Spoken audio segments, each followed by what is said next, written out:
Nan qabaan hedduun ittiin si jaju faaru mi'aawu.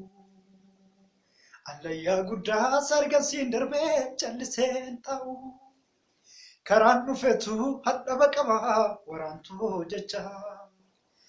Garaan koo fayyeera argan gammadee siifan ililcha. Nan qabaan hedduun ittiin si jaju faaru mi'aawu. Allayyaa guddaa sargasiin darbee calliseen taa'u. Karaan dhufetu hadhaba qabaa waraantuu jecha.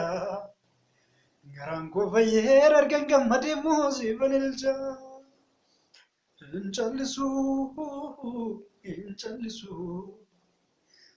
callisu lakkii isee si waaqessu. Hin callisu lakkii isee si waaqessu. Citaa yookaan cabaa miti ani kan waa firfirsu. Sobaanii dhugaa wayii kan nuuf gogdirsu. Beekamuudhaaf jechoota filachuu hin baay'isu. Oolmaan keeyyoo fi isaaniitti na keessatti weeddisu. Nan qabaan hedduun ittiin si jaju faaru mi'aawu. Allayyaa guddaa sargasiin darbee calliseen taa'u.